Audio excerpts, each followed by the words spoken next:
Hi guys, this is Rajesh and welcome back to our channel. మీరు చూస్తున్నారు Rajesh smart information channel. Guys C technology class 3లో ఉన్నాము. ఈ C technology class 3లో important బిట్స్ని మీకోసం తీసుకొచ్చేసాను ఫ్రెండ్స్. కొంచెం వర్క్ ఉండటం వల్ల, ఆఫీస్ వర్క్ వల్ల కొంచెం లేట్ అయింది, ఏమనుకోవద్దు. సో ఖచ్చితంగా మీకు సి టెక్నాలజీ వాళ్ళకి ఖచ్చితంగా నేను బిట్స్ ప్రిపేర్ చేస్తాను. ఓకే, కొంచెం లేట్ అయినా కానీ ఖచ్చితంగా మాత్రం ప్రిపేర్ చేస్తాను. ఓకేనా గైస్, చూద్దాము. ఇంపార్టెంట్ బిట్స్ని మీకోసం చేసేసాను కదా. ఓకే, నేర్చుకోవడానికి మీకు సిద్ధంగా ఉన్నారనుకుంటున్నాను. ఈ యొక్క సి టెక్నాలజీ సబ్జెక్ట్ని డిప్లొమా వాళ్ళు కూడా వినండి, ఎందుకంటే మనకి తెలియని బిట్స్ కూడా చాలా ఉన్నాయి దీంట్లో. ఓకే, ప్రతి ఒక్క బిట్టు ఏదో ఒక విధంగా మనకి ఉపయోగపడుతుంది గాయస్. ఓకేనా, ప్రతి సి టెక్నాలజీ స్టూడెంట్కి కూడా ఈ వీడియో చేరాలని నేను కోరుకుంటున్నాను. ఓకే గాయస్, ఇప్పుడు మనం లేట్ చేయకుండా టాపిక్లోకి వెళ్ళిపోయి ఆ బిట్స్ని నేర్చేసుకుందాం. ఓకే, సో గైస్ చూసుకుంటే ఆసియా వరి యొక్క శాస్త్రీయ నామం ఏంటి? ఆసియా వరి అంటే ఇప్పుడు మనకి వరి రెండు రకాలుగా ఆసియా వరి, ఆఫ్రికా వరి అని ఉన్నాయి. ఓకే, ఇప్పుడు ఆసియా వరి యొక్క శాస్త్రీయ నామం ఏంటి అని అడుగుతున్నారు. గైస్ చూద్దాము. వరైజా సటైవాగా చెప్పుకోవచ్చు. ఆసియా వరి యొక్క సైంటిఫిక్ నేమ్ వరైజా సటైవా. అదేవిధంగా ఆఫ్రికా వరి శాస్త్రీయ నామం ఏంటి? ఆఫ్రికా వరి యొక్క శాస్త్రీయ నామం చూసుకుంటే వరైజా గ్లాబరీమా. ఓకే, వరైజా గ్లాబరీమాగా చెప్పుకుంటాము. ఓకే, ఆ రెండు డిఫరెన్స్ తెలుసుకోండి. ఆసియా అయితే వరైజా సటైవా, ఆఫ్రికా అయితే వరైజా గ్లాబరీమా. వరిలో క్రోమోజోముల సంఖ్య వచ్చేసరికి 2n = 24. ఓకే, 24 అని చెప్పుకోవచ్చు. ఓకేనా, 2n = 24 క్రోమోజోములుగా మనం చెప్పుకుంటాము. వరి కుటుంబం. వరి అనేది ఏ కుటుంబానికి చెందినంటే పోయేసి. ఓకే, పోయేసి కుటుంబానికి చెందినది. సో గైస్, అదే విధంగా చూద్దాము. వరి ఆవిర్భావము ఏంటి? వరి యొక్క ఆవిర్భావం చూసుకుంటే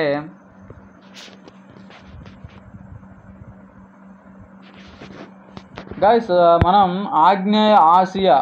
ఓకే, ఆవిర్భావం ఏంటంటే ఆగ్నేయ ఆసియాగా చెప్పుకోవచ్చు. అంటే మనం చూద్దాం, ఆగ్నేయ ఆసియా దీని ఆవిర్భావం స్థలంగా గుర్తించబడింది. ఓకే, అక్కడ నుంచి మనకి తర్వాత China, Africa, Latin, okay, America మరియు ఇతర ప్రాంతాలకు విస్తరించబడింది. ఓకే, మెయిన్గా చూసుకుంటే ఆగ్నేయ ఆసియా అనేది ఒక ఆవిర్భావ స్థానంగా చెప్పుకోవచ్చు. వరి యొక్క ఆకృతి ఏమిటి? ప్లస్ చూసుకుంటే ఏకవార్షిక గుల్మము. ఓకే, పిలకలను కలిగి ఉంటుంది. ఏకవార్షిక గుల్మము పిలకలను కలిగి ఉంటుంది. ఓకే, వరి యొక్క వేరు వ్యవస్థ ఏమిటి? వరి యొక్క వేరు వ్యవస్థ చూసుకుంటే పీచు వేరు వ్యవస్థగా మనం చెప్పుకోవచ్చు. ఓకేనా గైస్, పీచు వేరు వ్యవస్థగా చెప్పుకుంటాము. వరిలో కాండాన్ని ఏమంటారు? వరిలో కాండాన్ని ఏమంటారంటే కమ్ అంటారు. CULM. ఓకే, CULM కమ్గా చెప్పుకుంటారు. ఓకే గైస్, అదేవిధంగా చూస్తే మనం వరిలో శాకీకరణ దేని ద్వారా జరుగును? చూద్దాము. వరిలో శాకీకరణ అనేది దేని ద్వారా జరిగిద్దంటే పిలకల ద్వారా. ఓకే, వరిలో శాకీకరణ దేని ద్వారా జరుగుతుందంటే పిలకల ద్వారా జరుగుతుంది. సో అదేవిధంగా పుష్ప విన్యాసం కలిగినటువంటి పత్రాన్ని ఏమంటారు? ఇది మిగతా ఆకులతో పోలిస్తే చాలా చిన్నగా ఉంటుంది. ఓకే గైస్, చూద్దాం. ఇప్పుడు మనం పుష్ప విన్యాసం కలిగినటువంటి ఆ యొక్క పత్రాన్ని ఏమంటారంటే చూద్దాము.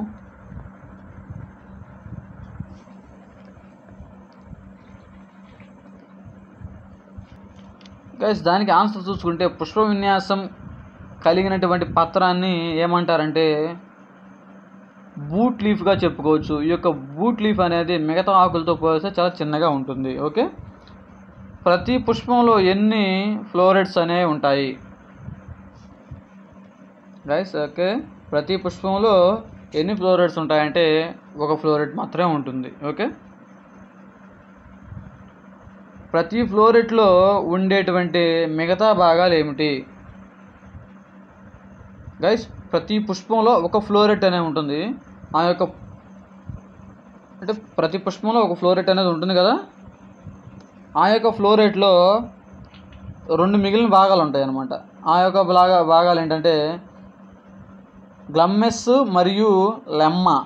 Okay, GLUMES and LEMMA lemma, ఈ 2 భాగాలు ఉంటాయి. ఓకే, అదేవిధంగా పాలియా కూడా ఉంటుంది, PALEA పాలియా కూడా ఉంటుందన్నమాట. ఈ 3 భాగాలు అనేవి ఉంటాయి. ఓకే, పడవ ఆకారంలో ఉండి 5 ఈనెలను కలిగి ఉండే భాగం ఏమిటి గైస్? చూస్తే మనం పడవ ఆకారంలో ఉంటుంది, 5 ఈనెలను కలిగి ఉండేటువంటి భాగం ఏంటి అని అడుగుతున్నారు. ఆలోచించండి ఒకసారి.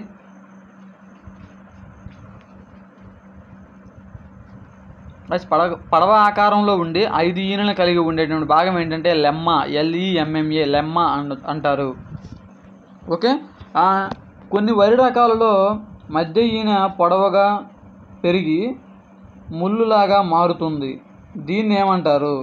ఇంకా కొన్ని వరి రకాల్లో మధ్య ఈన ఉంటుంది కదా, ఆ యొక్క మధ్య ఈన అనేది పొడవుగా పెరిగి ముళ్ళులాగా మారుతాయి. ఓకే, దీన్ని ఏమంటారు గైస్? ఆలోచించండి, 1 మినిట్ చూద్దాము.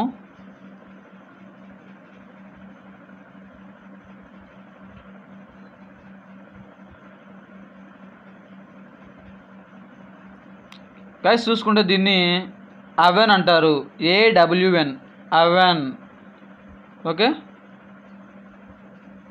కొన్ని వరి రకాలలో మధ్య ఈన అనేది పొడవుగా పెరిగి ముళ్ళులాగా మారుతుంది, దీన్ని ఏమంటామంటే మనం AWN అంటారు. ఓకే, అవెన్ అంటారు. సో అదేవిధంగా పడవ ఆకారంలో ఉండి 3 ఈనెలను కలిగి ఉండే భాగాన్ని ఏమంటారు? సో గైస్, మనం లెమ్మ అనేది పడవ ఆకారంలో ఉండి 5 ఈనెలను కలిగి ఉంటే దాన్ని లెమ్మ అంటాము. అదేవిధంగా ఇక్కడ వచ్చేసరికి పడవ ఆకారంలో ఉండి 3 ఈనెలను కలిగి ఉండే భాగాన్ని ఏమంటారు? గెస్ చేయండి గైస్.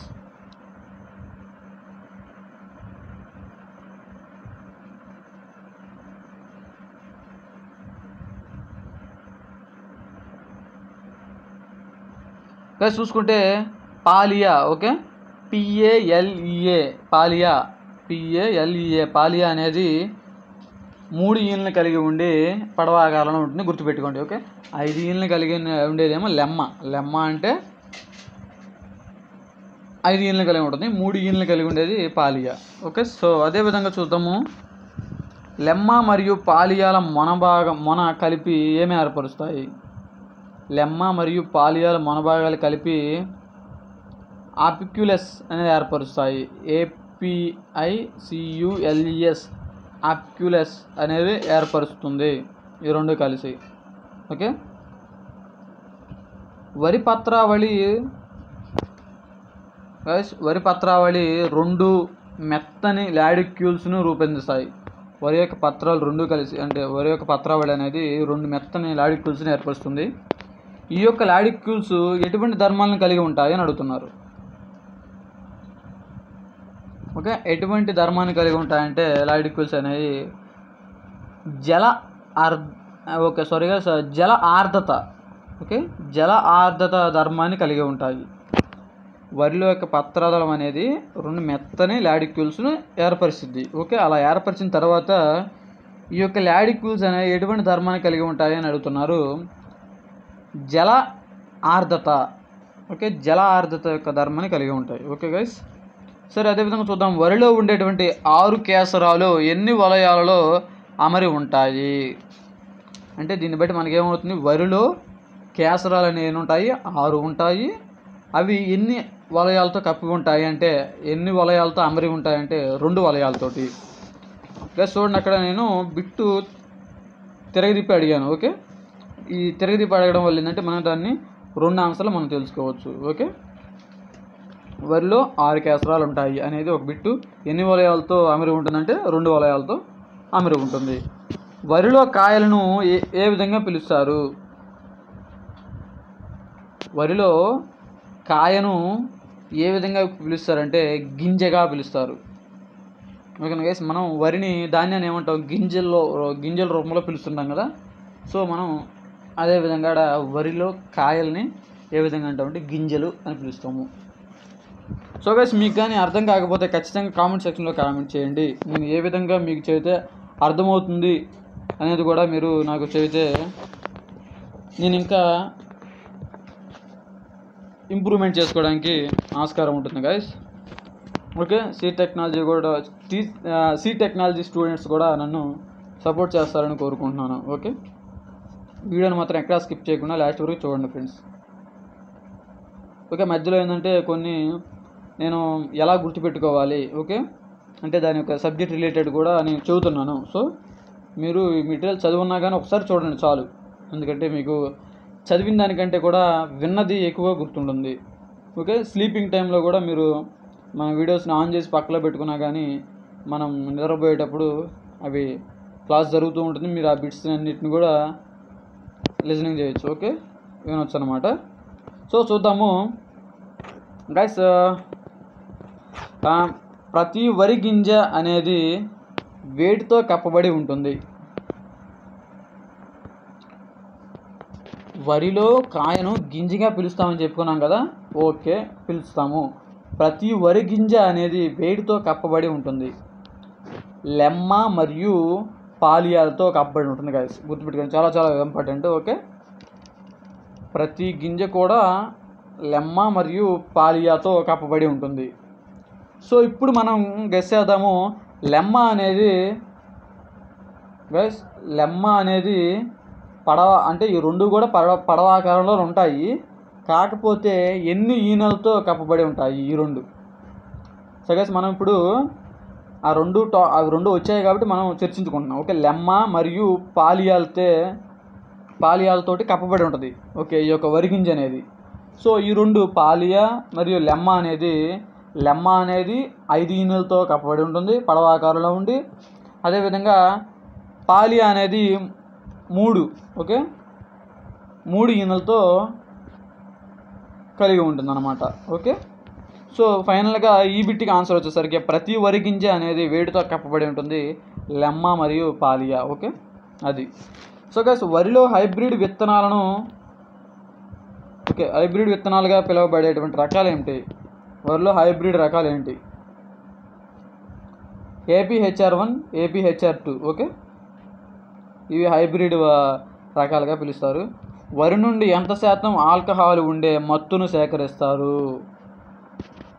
వరిలో అంటే ఆల్కహాల్ పదార్థాలు కూడా తీస్తూ ఉంటారు.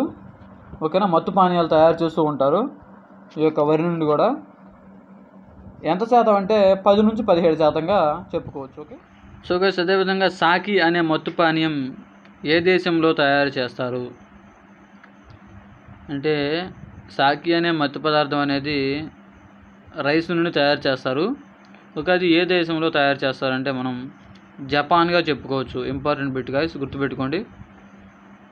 ఓకే, సాకి అనే మత్తు పదార్థాన్ని జపాన్ నుండి తయారు చేస్తారు. అదేవిధంగా సౌందర్య పోషకాలు, ఓకే పోషకాల తయారీలో ఉపయోగించే నూనెను దేని నుండి తయారు చేస్తారంటే గైస్ వరి అని చెప్పుకోవచ్చు. ఓకే, వరిగా మనం చెప్పుకోవచ్చు. సో అదేవిధంగా చూద్దాము. బూట్ లీఫ్ బయటకు రావడానికి ఎన్ని రోజులు పడుతుంది?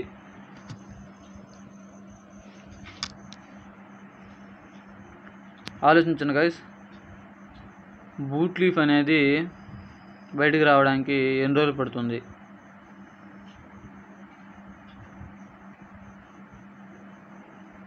రైస్ చూసుకుంటే 2 నుంచి 3 రోజులు అని చెప్పుకోవచ్చు.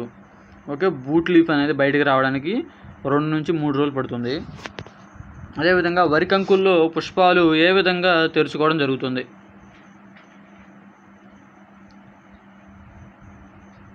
సో 1 మినిట్ ఆలోచించండి. వరి కంకుల్లోని పుష్పాలు అనేది ఏ విధంగా తెరుచుకోవడం జరుగుతుంది?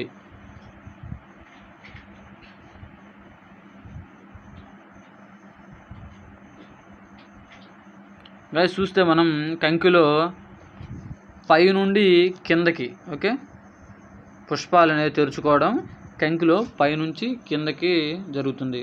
పైనుంచి తెరుచుకుంటూ వస్తాయన్నమాట పుష్పాలు, గుర్తుపెట్టుకోండి.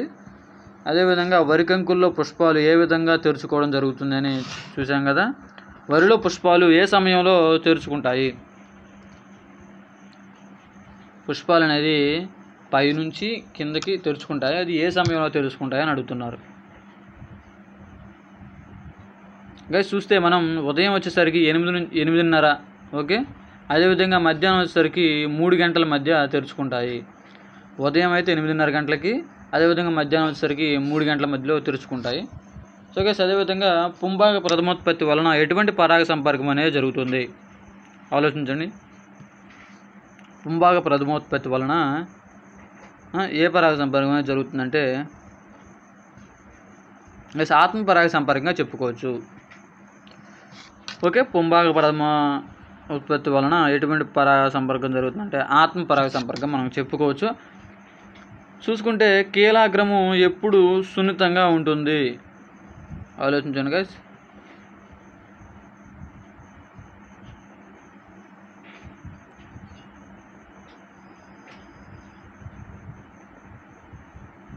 గైస్ ఆ క్వశ్చన్ క్లియర్గా చదవండి. కీలాగ్రం అనేది ఎప్పుడు సున్నితంగా ఉంటుంది అని చూసుకుంటే పుష్పం తెరుచుకున్నటువంటి 3 రోజుల వరకు కూడా కీలాగ్రం అనేది సున్నితంగా ఉంటుంది. సో పుష్పం తెరుచుకున్నటువంటి 3 రోజుల వరకు కూడా కీలాగ్రం సున్నితంగా ఉంటుంది కాబట్టి సో ఆ టైంలో మనకి పాలిన్ గ్రెయిన్స్ వస్తే ఆ యొక్క పాలినేషన్ అనేది జరుగుతుంది. ఓకే, సో చూసుకుంటే వరిలో పరాగ సంపర్కం అనేది ఎంత శాతం జరుగుతుంది? వరిలో పరాగ సంపర్కం అనేది ఎంతవరకు జరుగుతుందో చూద్దాము.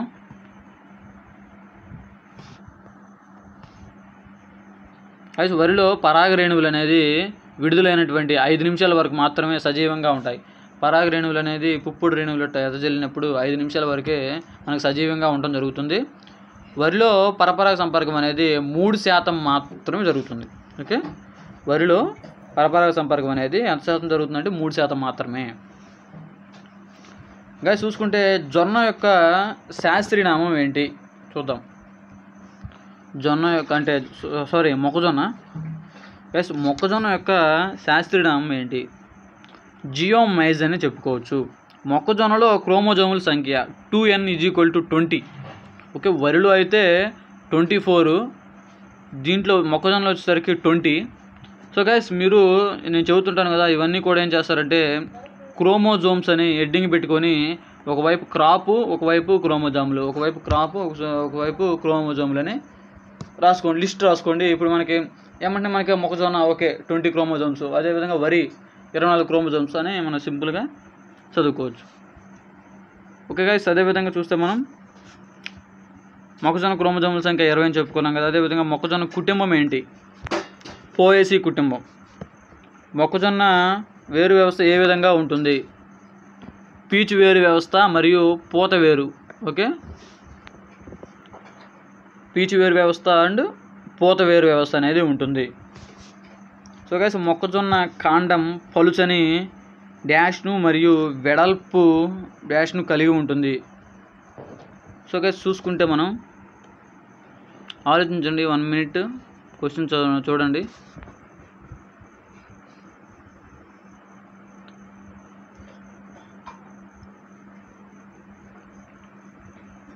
అది చూస్తే మొక్కజొన్న కాండం అనేది పలుచని లిగ్యూలు మరియు వెడల్పుగా ఉండేటువంటి ఆరికిల్ను కలిగి ఉంటుంది. ఓకే, పలుచుగా ఉండేటువంటి లిగ్యూల్స్ మరియు వెడల్పుగా ఉండేటువంటి ఆరికల్స్ని కలిగి ఉంటుంది. మొక్కజొన్నలో ఏ స్థితి ఉంటుంది? మొక్కజొన్నలో ఏ స్థితి అనేది ఉంటుందంటే చూసుకుంటే మనం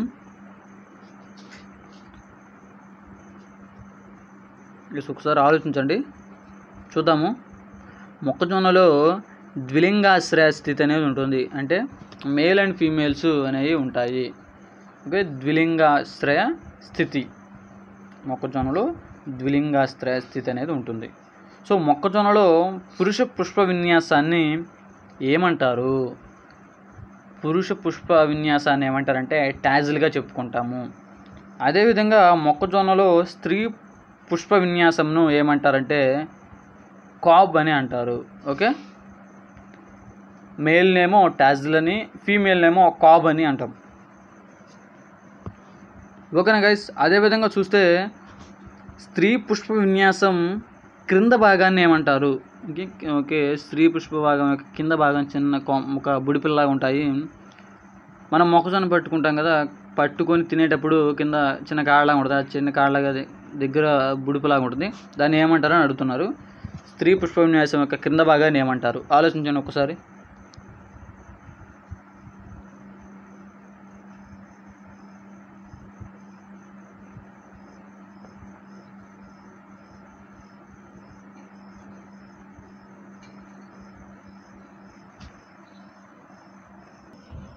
సో గైస్ ఆన్సర్ చూసుకుంటే మనం షాంక్ అని చెప్పుకోవచ్చు.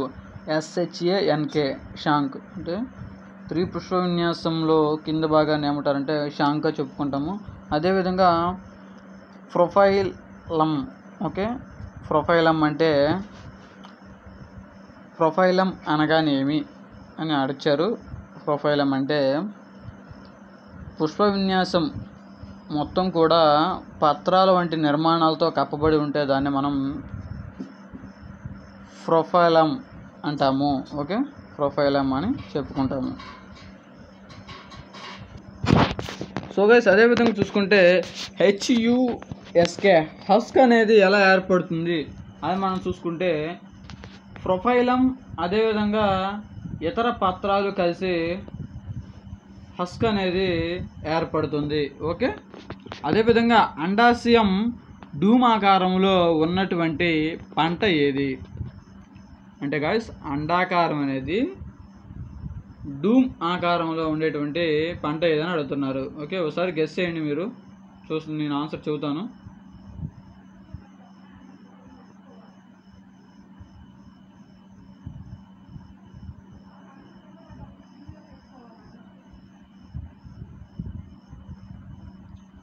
గైస్ చూసుకుంటే మనం ఇది మొక్కజొన్న కాబట్టి సో మనం డూమ్ ఆకారం అంటే అండాశయం అనేది డూమ్ ఆకారంలో ఉన్నటువంటి పంట ఏదంటే మొక్కజొన్నగా చెప్పుకోవచ్చు. ఇదే విధంగా మొక్కజొన్న యొక్క అండాశయం అనేది ఏ ఆకారంలో ఉంటుందని కూడా అడగవచ్చు. ఓకే, మొక్కజొన్న యొక్క అండాశయం అనేది డూమ్ ఆకారంలో ఉంటుందని మనం చెప్పుకోవచ్చు. ఓకే, అండాశయం డూమ్ ఆకారంలో ఉన్న పంట ఏది అంటే మొక్కజొన్నగా చెప్పుకోవచ్చు. అంటే అటు నుంచి ఇటు నుంచి అటు అడిగినా కానీ మనం కన్ఫ్యూజ్ అవ్వకుండా మనం ఆన్సర్ చేయడానికి నేను అలా అడగడం జరిగింది గాయస్. ఓకే, సరే చూద్దాం. అదేవిధంగా చూస్తే మనం ఓకే వెయిట్ చూద్దాం. మొక్కజొన్నలో సింథటిక్ రకాలు ఏమిటి? మొక్కజొన్న యొక్క సింథటిక్ రకాలు ఇప్పుడు మనం చూద్దాము. ఓకేనా, సింథటిక్ రకాలు అశ్విని, రోహిణి, హర్ష, వరుణ్. ఓకే, ఈ 4 కూడా సింథటిక్ రకాలు. అశ్విని, రోహిణి, హర్ష, వరుణ్. కాంపోజిట్ రకాలు ఏంటంటే అంబర్, మాధురి, విజయ్, జవహర్, అంబర్ శక్తి 1. ఓకే, ఈ 2 కూడా కాంపోజిట్ రకాలుగా చెప్పుకోవచ్చు. బస్ మొక్కజొన్నలో పుష్పాలు పైనుంచి కిందకి తెరుచుకుంటాయి. వరిలో కూడా అంతే కదా, పైనుంచి కిందకే తెరుచుకుంటాయి. ఓకే, ఇక్కడ మొక్కజొన్నలో పుష్పాలు అనేది పైనుంచి కిందకి తెరుచుకుంటాయి. అన్ని పుష్పాలు తెరుచుకోవడానికి ఎన్ని రోజులు పడుతుంది? ఆ పుష్పాలన్నీ కూడా తెరుచుకోవడానికి ఎన్ని రోజులు పడుతుంది అంటున్నాడు. 4 నుంచి 14 రోజులు పడుతుందని చెప్పుకోవచ్చు గాయస్. ఓకే, 4 నుంచి 14 రోజులు పడుతుందని చెప్పుకోవచ్చు. సో అదేవిధంగా చూసుకుంటే మనం జొన్న పంట యొక్క క్రోమోజోముల సంఖ్య అంత. జొన్న పంట క్రోమోజోముల సంఖ్య చూసుకుంటే 2n = 20. ఓకే, జొన్న పంట క్రోమోజోముల సంఖ్య 20. ఇప్పుడు మనం 3 చెప్పుకుందాం. వరి వచ్చేసరికి 24 క్రోమోజోముల సంఖ్య, మొక్కజొన్న వచ్చేసరికి 20, జొన్న వచ్చేసరికి 20. ఓకే, జొన్న పంట యొక్క కుటుంబం మరియు అది ఆవిర్భవించినటువంటి స్థానం ఏంటి అని అడుగుతున్నారు. జొన్న యొక్క కుటుంబం ఏంటంటే పోయేసీగా చెప్పుకోవచ్చు. అది ఆవిర్భవించినటువంటి స్థానం వచ్చేసరికి 2 అంటే ఆఫ్రికా అండ్ ఇండియా, ఓకే, ఈ 2 దేశాల్లో ఆవిర్భవించింది. జొన్న పంట యొక్క వేరు వ్యవస్థ ఏమిటి? జొన్న పంట యొక్క వేరు వ్యవస్థ చూసుకుంటే పీచు వేరు వ్యవస్థగా చెప్పుకుంటాం, ఓకే, పీచు వేరు వ్యవస్థ. సో అదేవిధంగా జొన్న సుమారు ఎంత ఎత్తు కలదు? జొన్న అనేది ఎంత ఎత్తు ఉంటుంది సుమారు? గైస్, జొన్న అనేది సాధారణంగా 50 నుంచి 180 సెంటీమీటర్ల వరకు పెరుగుతుంది, ఓకే. జొన్న కంకి తెరుచుకోవడానికి ఎన్ని రోజులు పడుతుంది? గైస్, జొన్న కంకి అనేది తెరుచుకోవడానికి, జొన్నలో పుష్పాలు అనేది తెరుచుకోవడానికి 4 నుంచి 14 రోజులు పడుతుంది అన్నాం కదా. అలా కాకుండా ఇప్పుడు కంకి అనేది ఎన్ని రోజులకి పడుతుంది అంటే గింజలు గట్టిగా పూర్తిగా గింజలు పడడానికి ఎన్ని రోజులు పడుతుంది అని చూద్దాము. అదే 1 మినిట్ ఆలోచించండి మీరు, ఓకే, ఆలోచించడానికి ట్రై చేయండి. నేను క్వశ్చన్ చదివి అమ్మటిని ఆన్సర్ చేస్తే బాగుండదు, ఎందుకంటే మీరు మిమ్మల్ని ఆలోచింప చేయాలి అనే ఈ విధంగా బిట్స్ అనేది మీకు చెప్పడం జరుగుతుంది గైస్, ఓకే. చూద్దాం. 1 మినిట్ ఆలోచించండి, నేను సైలెంట్గా ఉంటాను.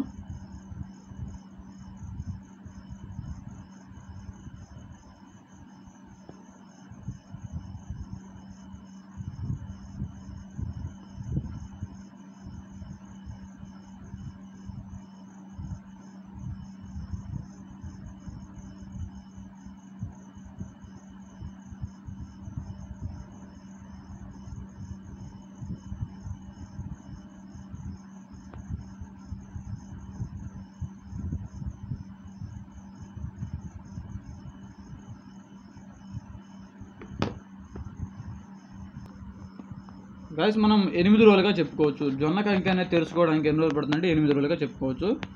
జొన్నలో పరాగ సంపర్కం అనేది ఎంత శాతం వరకు జరుగుతుంది? ఓకే, జొన్నలో పరాగ సంపర్కం అనేది ఎంతవరకు జరుగుతుందంటే 5 నుండి 50%, ఓకే, 5 నుండి 50% వరకు పరాగ సంపర్కం అనేది పరపరాగ సంపర్కం అనేది జరుగుతుంది. జొన్నలో ప్రతి కంకి నుండి 10 కోట్ల పరాగ రేణువులు విడుదలవుతాయి, ఓకే. జొన్నలో ప్రతి కంకి నుండి కూడా 10 కోట్ల పరాగ రేణువులు అనేవి విడుదలవుతూ ఉంటాయి. జొన్నలో ఎటువంటి సంపర్కం జరుగుతుంది ఎక్కువగా? జొన్నలో అసలు ఎక్కువగా జరిగేది ఏ పరాగ సంపర్కం అంటే ఆత్మ పరాగ సంపర్కంగా చెప్పుకోవచ్చు, సెల్ఫ్ పాలినేషన్ అని చెప్పుకోవచ్చు. కాకపోతే పరపరాగ సంపర్కం అనేది 5 నుంచి 50% జరుగుతుంది. అసలు పూర్తిగా జరిగేదైతే ఆత్మ పరాగ సంపర్కంగా చెప్పుకుంటాం మనం, ఓకే. సో అదేవిధంగా చూస్తే సజ్జలో క్రోమోజోముల సంఖ్య ఎంత? 14, ఓకే, 14. అదేవిధంగా సజ్జ కుటుంబం ఏంటి? పోయేసి. సజ్జ ఆవిర్భావ స్థానం పశ్చిమ ఆఫ్రికా. సమశీతోష్ణ మండలాల్లో పెరిగే ఎడారి మొక్క ఏంటంటే సజ్జగా చెప్పుకోవచ్చు. సజ్జ వేరు వ్యవస్థ పీచు వేరు వ్యవస్థ మరియు పూత వేర్లు కలిగి ఉంటుంది. సజ్జను పాక్షికంగా కప్పబడి ఉండేవి ఏమిటి? సజ్జని పాక్షికంగా కప్పబడి ఉండేవి ఏంటి? ఒకసారి ఆలోచించండి.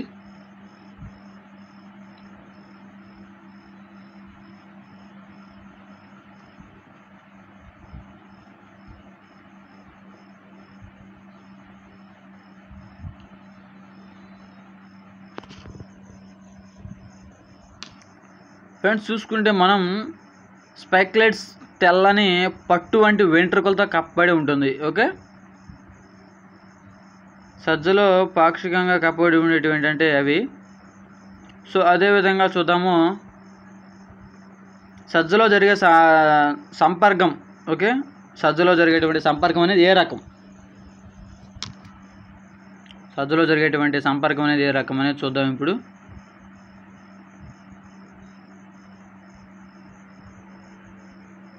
గైస్, ఆలోచించండి.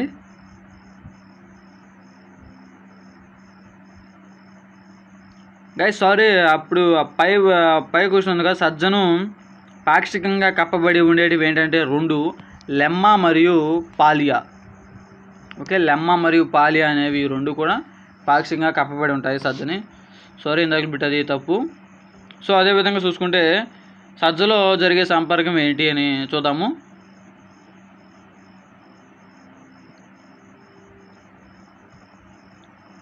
సజ్జలో జరిగే సంపర్కం ఏ రకం అంటే స్త్రీ భాగ ప్రథమోత్పత్తి వలన మనకి పరపరాగ సంపర్కం అనేది దీంట్లో జరుగుతుంది సజ్జలో. ఓకేనా గైస్? సో అదేవిధంగా చూస్తే కంది యొక్క శాస్త్రీయనామం ఏంటి? కంది యొక్క శాస్త్రీయనామం చూసుకుంటే ఖజానాస్ ఖజానా. ఓకే, క్రోమోజోముల సంఖ్య కందిలో 22. సో గైస్ ఇప్పుడు గుర్తుందా మీకు? ఫస్ట్ వరి 24, మొక్కజొన్న 20, అదేవిధంగా తర్వాత వచ్చేసరికి సజ్జ అనేది 14, కంది వచ్చేసరికి 22. ఓకే, అన్నీ కూడా లైన్ టు లైన్ మీరు గుర్తుపెట్టుకోండి, చాలా చాలా ఇంపార్టెంట్. అందుకే మీరు చెబుతున్నాను కదా, పైన హెడ్డింగ్ క్రోమోజోములు పంట అండ్ క్రోమోజోములు అనేసి మన హెడ్డింగ్ పెట్టేసుకొని లిస్ట్ అవుట్ చేసుకుంటే చాలా చాలా సింపుల్గా గుర్తుంటుంది, గుర్తుపెట్టుకోండి. ఓకే, కందిలో క్రోమోజోముల సంఖ్య ఎంత అంటే 22గా చెప్పుకుంటాం గైస్. సో చూసుకుంటే కంది కుటుంబం మరియు ఉపకుటుంబం ఏమిటి? కందిలో కుటుంబం వచ్చేసరికి లెగ్యూమినేసి, అదేవిధంగా ఉపకుటుంబం వచ్చేసరికి పాపిలియేసి. సో గైస్ చూసుకోండి, అంటే పప్పు చేతి పండ్లకి అన్నిటికి కూడా కుటుంబము ఉపకుటుంబము రెండు ఒకటే. ఓకే, ఈ లెగ్యూమినేసి మరియు పాపిలేసి అని ఈ రెండు కూడా పప్పు చేతి పండ్ల అన్నిటికి కూడా కుటుంబం మరియు ఉపకుటుంబంగా చెప్పుకుంటాము. కంది ఆకృతి మరియు వేరు వ్యవస్థ ఏ విధంగా ఉంటుందంటే కంది ఆకృతి అనేది ఏకవార్షిక గుల్మం, మరి అదేవిధంగా వేరు వ్యవస్థ అనేది తల్లి వేరు వ్యవస్థ అనేది కలిగి ఉంటుంది. సో గైస్ అదేవిధంగా కంది కాయ ఏ విధంగా ఉంటుంది? కంది కాయ అనేది ఏ విధంగా ఉంటుందో మనం ఇప్పుడు చూద్దాము. సో గైస్ చూసుకుంటే ద్వివిధారక ఫలం. ఓకే, ద్వివిధారక ఫలం అంటే 2 విత్తనాలు కలిగినటువంటిది. ఓకే, అదేవిధంగా చూసుకుంటే కంది విత్తనం ఏంటంటే ద్విదళ బీజం. ఓకే, కాయ అనేది ద్వివిధారక ఫలం, అదేవిధంగా విత్తనం వచ్చేసరికి ద్విదళ బీజం అంటే 2 విత్తనాలు కలిగినటువంటి 2 గింజలు కలిగి, అంటే ఒక విత్తనంలో 2 అటు సైడ్ ఇటు సైడ్ పెచ్చులు ఉంటాయి కదా, అదనమాట ద్విదళ బీజం అంటే. ఓకే, చూద్దాము మరికొన్ని బిట్స్ని. కందిలో మాంసకృప్తుల శాతం. గాయస్ కందిలో ఉండేటువంటి మాంసకృప్తులు అనేవి ఎంత శాతం ఉంటాయి అని అడుగుతున్నారు. ఓకే చూద్దాము. కందిలో 23% అనేది మాంసకృప్తులు కలిగి ఉంటుంది కంది. ఓకే, కందిలో ఎటువంటి సంపర్కం అనేది జరుగుతుంది ఎక్కువగా? కందిలో తరచూ పరపరాగ సంపర్కం అనేది జరుగుతుంది. ఓకే, అది 5 నుంచి 55% వరకు జరుగుతుంది గాయస్, గుర్తుపెట్టుకోండి. కందిలో ఎటువంటి పరాగ సంపర్కం జరుగుతుందంటే తరచూ పరపరాగ సంపర్కం జరుగుతుంది, అది 5 నుంచి 55% అనేది జరుగుతుంది. సో గైస్ మరికొన్ని ఇంపార్టెంట్ బిట్స్ చూద్దాము అదేవిధంగా. సో ఫ్రెండ్స్ చూసుకుంటే మినుము శాస్త్రీయనామం ఏంటి? సారీ గైస్, పెసరలో క్రోమోజోముల సంఖ్య 24. ఓకే 24. సో గైస్ ఇక్కడ గమనించారా మీరు? కంది వచ్చేసరికి 22. ఓకే, ఇది వచ్చేసరికి పెసర వచ్చేసరికి 24. గుర్తుపెట్టుకోండి చాలా జాగ్రత్తగా. సో 24 పెసర కదా, ఇదే 24 క్రోమోజోముల సంఖ్య ఇంకో పంటలో కూడా గమనించాము ఏంటి? వరి. ఓకే, వరిలో 24 ప్లస్ పెసరలో కూడా మనం 24. సో గైస్ చూద్దాం, పెసర ఆవిర్భావం ఎక్కడ? ఇండియా. Okay, India. పెసర వేరు వ్యవస్థ ఎటువంటి పెసర వేరు వ్యవస్థలో ఎటువంటి వర్ణద్రవ్యం అనేది కలిగి ఉంటుందంటే గాయస్ చూద్దాం మనం. ఈ యొక్క పెసర వేరుబుడిపిల్లో లెగ్ హిమోగ్లోబిన్ అనేటువంటి వర్ణద్రవ్యం కలిగి ఉంటుంది. ఓకే, 5 ఆకర్షణ పత్రాలు మరియు 5 రక్షణ పత్రాలు కలిగి ఉండేటువంటి పప్పు జాతి పంట మనం సాధారణంగా పెసరగా చెప్పుకోవచ్చు. ఓకే, పెసర కాయలలో ఎన్ని విత్తనాలు సుమారుగా ఉంటాయి? పెసర కాయలో ఎన్ని విత్తనాలు అనేవి సుమారుగా ఉంటాయి అంటే మనం చూసుకుంటే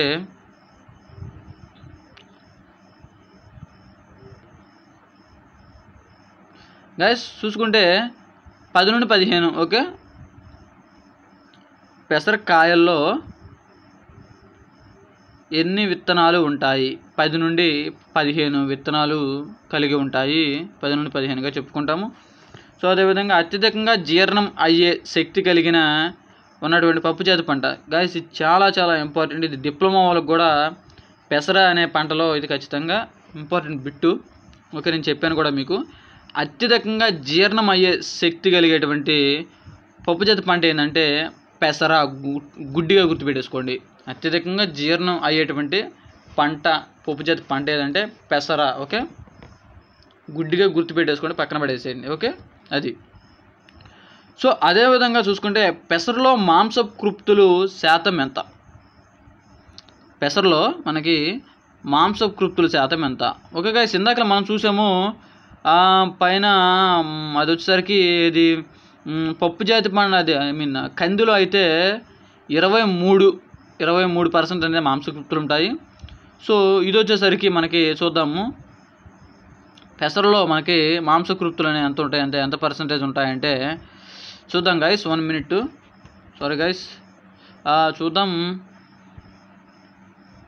23.5% అనేది మాంసకృప్తులు అనేవి ఉంటాయి. అంటే దీని ప్రకారం మనం ఎప్పుడైనా వేరే పంటతో పోల్చి మనం చూసుకుంటే మాత్రం ఖచ్చితంగా మనకి ఎక్కువ గుర్తుండడానికి ఆస్కారం ఉంది. సో అలా గుర్తుపెట్టుకోండి. అందుకే మీకు చెబుతున్నాను కూడా, క్రోమోజోములు సంఖ్య అనేది ప్రతి పంటకి ఇంపార్టెంట్. సో అదే నేను మీకు ఎలా చెబుతున్నానంటే ఫస్ట్ వరి దగ్గర నుంచి అన్నిటిని కంపేర్ చేసుకుంటూ వస్తున్నా. ఓకే, అలా వరి వచ్చేసరికి 24 అని, ఓకే, ఇలా ప్రతిదీ సజ్జ వచ్చేసరికి 14 అని, ఇలా ప్రతిదీ కూడా ఇప్పుడు వచ్చేసరికి పెసర వచ్చేసరికి 24 అని, ఇలా కంపేర్ చేసి చెబుతున్నాను మీకు గుర్తుండాలని. ఓకే, కందిలో అయితే మాంసకృప్తులు 23% అనేది ఉండాలి.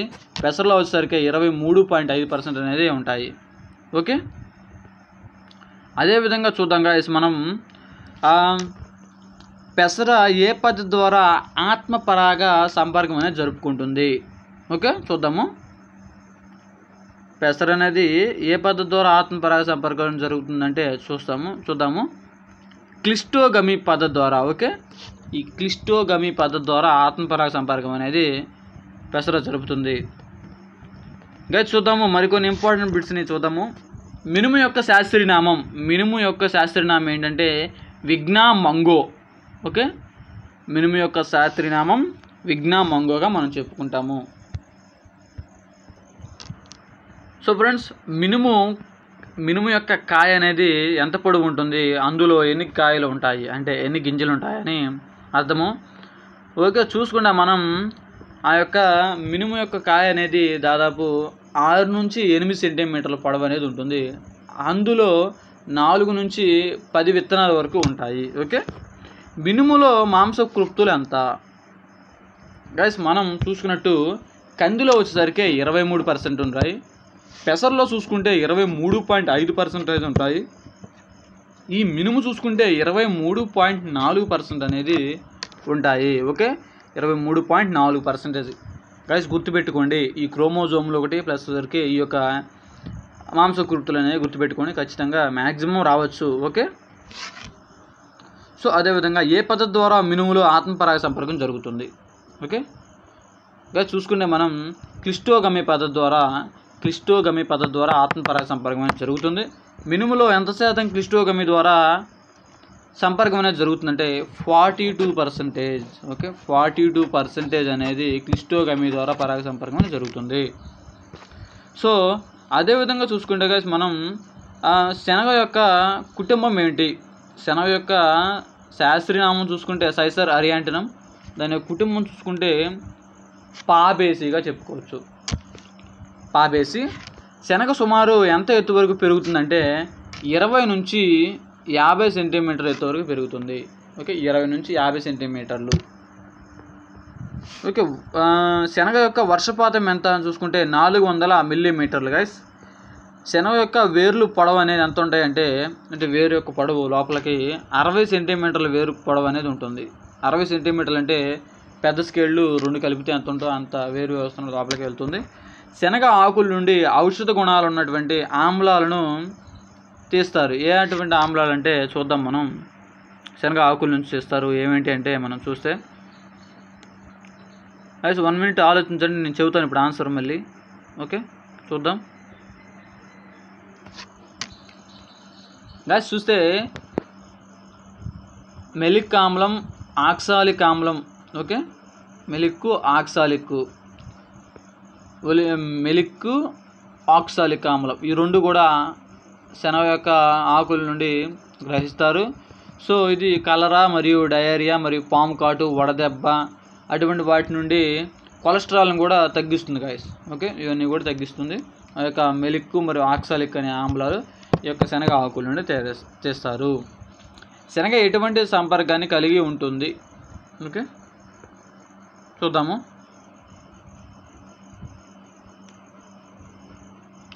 శనగ అనేది సాధారణంగా స్వపరాగ సంపర్క పంట. అంటే స్వపరాగం అంటే స్వపరాగం, సెల్ఫ్.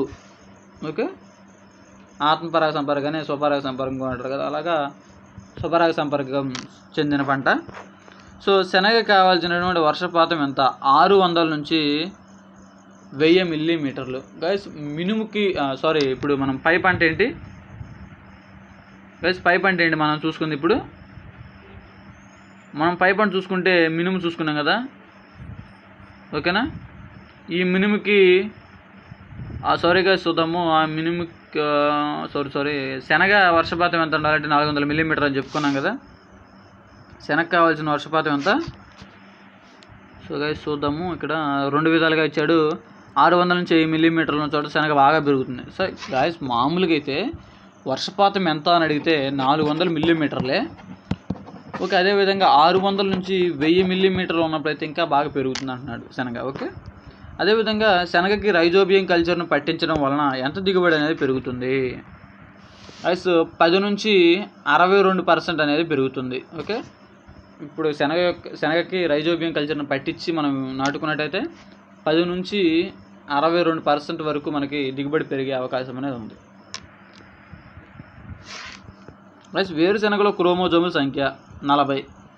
రైస్ ఇప్పుడు మనం చెప్పుకున్న పై నుంచి చెప్పుకుంటూ వచ్చాం కదా, పంటలన్నింటిలో కల్లా ఎక్కువగా ఉన్నది ఏది?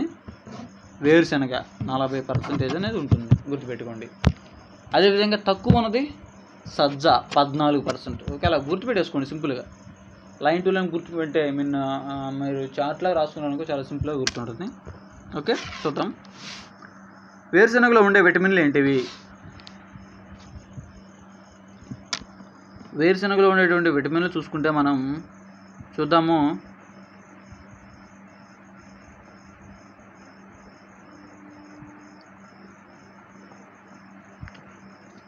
Vitamin A, vitamin B, vitamin B2. Okay, vitamin A and B and B2, nicotinic ఆమ్లాలు ఈ 4 కూడా మనకి లభిస్తాయి. వేరుశనగ ఆత్మపరాగ సంపర్కం జరుగుతుంది, దీన్ని ఏమంటాము?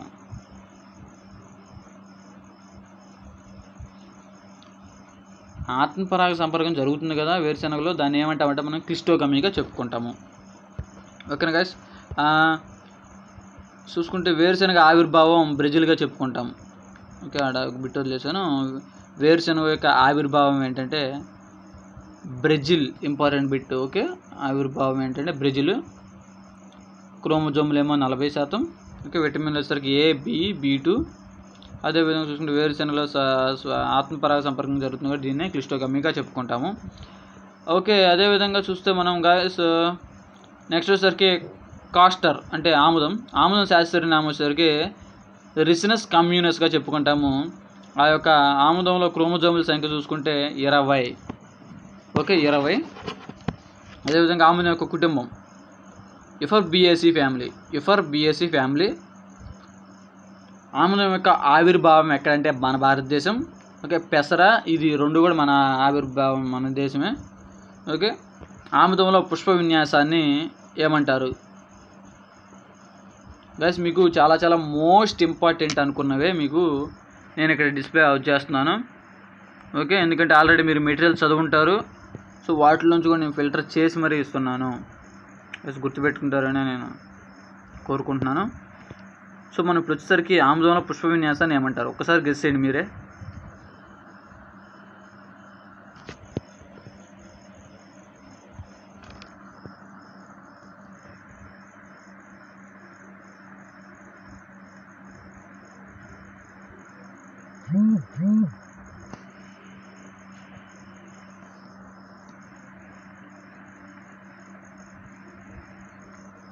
గైస్ చూస్తే ఆముదంలో పుష్ప విన్యాసాన్ని శిఖరస్త్ర కంకి అంటారు. ఓకేనా, ఆముదంలో పుష్ప విన్యాసం ఉంటుంది కదా, దాన్ని ఏమంటామంటే మనం శిఖరస్థ కంకిగా మనం చెప్పుకోవచ్చు. అదేవిధంగా ఆముదం కాయను ఏమంటాము, ఆముదంలో ఉన్నటువంటి కాయల్ని ఏమంటామంటే మనం చూస్తే గైస్ చూద్దాము అదేంటో. ఆముదపు కాయని ఏమంటామంటే మనం రెగ్మాగా చెప్పుకుంటాం. రెగ్మా. ఓకే, ఆముదంలో కాయలను ఏమంటామంటే రెగ్మాగా చెప్పుకుంటాము. ఆముదం విత్తనమును ఏమంటామంటే ఆముదం విత్తనమును కారంకుల్ అంటాము. ఓకే, ఆముదం యొక్క కాయనేమో రెగ్మా అని, దాని యొక్క విత్తనాన్నేమో కారంకుల్గా చెప్పుకుంటాము. ఆముదం విత్తనంలో, ఆముదం యొక్క విత్తనం కదా, దాంట్లో నూనె శాతం ఎంత ఉంటుంది చూద్దాం ఫ్రెండ్స్. చూద్దామా, ఆముదం విత్తనంలో నూనె శాతం ఎంత ఉంటుంది అంటే 48 to 56% అనేది ఉంటుంది. 48 నుండి 56% అనేది ఉంటుంది. గైస్ అది ఎలా గుర్తుపెట్టుకుంటారంటే 48 నుంచి 56 మధ్య గ్యాప్ ఎంత ఉంది మనకి, 8 అనేది ఉంది. సో ఈ 8ని గుర్తుపెట్టుకోండి. 58లో 8 అనేది అక్షరం ఉంది కదా, సో ఈ 58కి 8 అనేది యాడ్ చేస్తే ఎంత వస్తుంది, 56 అని వస్తుంది. సో 48 to 56 అని గుర్తుపెట్టేసుకోండి. నేనైతే అలా గుర్తుపెట్టుకున్నాను.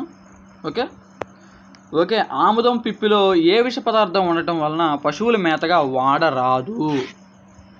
ఆముదాన్ని పిప్పి అంటే ఆయిల్ తీసిన తర్వాత పిప్పి ఉంటుంది కదా, దాన్ని మనం సేంద్రియ పదార్థంగా వేసుకోవచ్చే కానీ పశువుల మేతగా ఎట్టి పరిస్థితులు వేయకూడదు. అదే ఎందుకు, ఏ విష పదార్థం అనేది దాంట్లో ఉంది అంటే రిసిస్. ఓకే, రిసిస్ అనేటువంటి విష పదార్థం ఉండటం వల్ల దాన్ని పశువుల మేతగా వాడరు. ఆముదంలో అత్యధికంగా ఎటువంటి పరాగ సంపర్కం జరుగుతుంది, ఆముదంలో ఎటువంటి పరాగ సంపర్కం అనేది జరుగుతుందంటే చూద్దాము. పరపరాగ సంపర్కం అధికంగా జరిగింది. ఆముదంలో పరపరాగ సంపర్కం అనేది అధికంగా జరుగుతుంది గాయస్. ఆముదంలో ఫలదీకరణం చెందిన తర్వాత ఎన్ని రోజులకి విత్తనం అనేది తయారవుతుంది గాయస్? ఆముదంలో ఫలదీకరణ అనేది జరిగి అంటే పుప్పొడి రేణువులు ఇవన్నీ చేరి సెక్సువల్ రిప్రొడక్షన్ అంతా జరిగిన తర్వాత, ఫలదీకరణం చెందిన తర్వాత ఎన్ని రోజులకి విత్తనం అనేది తయారవుతుంది లోపలంటే 35 నుంచి 50 రోజులు. Okay, 35 to 50 days. ఓకేనా? సో చూసారు కదా guys, thank you friends. So చూసారు కదా, ఈరోజు మన క్లాస్లో ఇవి ఇంపార్టెంట్ బిట్స్ని మీకోసం తెచ్చాను. సో గాయస్ లేట్ అయిందనే మాత్రం ఏమీ అనుకోవద్దు, ఎందుకంటే కొన్ని మన ఆర్బీకేలో కొన్ని మీటింగ్స్ వల్ల కొంచెం లేట్ అయింది. సో ఖచ్చితంగా మనకి దగ్గర దాదాపు 45 నుంచి 50 రోజులు అనేవి మనకి ఉంది ఎగ్జామ్ టైం అనేది. సో ఈ 45 నుంచి 50 రోజుల్లో మీరు ఫుల్గా ప్రిపరేషన్ అవ్వాలి. సో నేను మండే నుంచి ఇంపార్టెంట్ అయినటువంటి మీకోసం మోడల్ పేపర్స్ని కూడా నేను ప్రిపేర్ చేస్తున్నాను గాయ్స్. ఓకే, లాస్ట్లో మోడల్ పేపర్స్ కూడా మీకు డైలీ ఒకటి మోడల్ పేపర్స్ అనేది ఇస్తాను. ఓకే, అవి మీకు కావాలంటే నా వాట్సాప్ నెంబర్ అనేది మీకు ప్రీవియస్ పేపర్లో మీకు డిస్ప్లే చేస్తాను. ప్రీవియస్ వీడియోలో డిస్ప్లే అయ్యింది, దానికి వాట్సాప్ చేస్తే మీకు మోడల్ పేపర్స్ కూడా మీకు ప్రొవైడ్ చేస్తాను ఫ్రెండ్స్. ఓకే సరే, ఓకే ఎనీవే చూసారు కదా, ఇవి చాలా ఇంపార్టెంట్ బిట్స్ని మీకోసం తీసుకొచ్చేసాను. సో ఇంకా మరికొన్ని ఇంపార్టెంట్ బిట్స్ నేను టైప్ చేసి ఉన్నాను. అంటే ఒకేసారి చెప్పాలంటే నాకు కూడా కొంచెం అనేది ఇబ్బందిగా ఉంది. సో అర్థం చేసుకుంటారని కోరుకుంటున్నాను. ఖచ్చితంగా మీకు 2-3 వీడియోలో మొత్తం బిట్స్ అనేవి కవర్ అయ్యేలా నేను చేస్తాను. ఓకేనా friends, thank you for watching. God bless you friends. C technology వాళ్ళు కూడా నన్ను సపోర్ట్ చేస్తారని ఈ యొక్క వీడియో అనేది మన ప్రతి సి టెక్నాలజీ విద్యార్థికి ఉపయోగపడాలని కోరుకుంటున్నాను. Thank you for watching.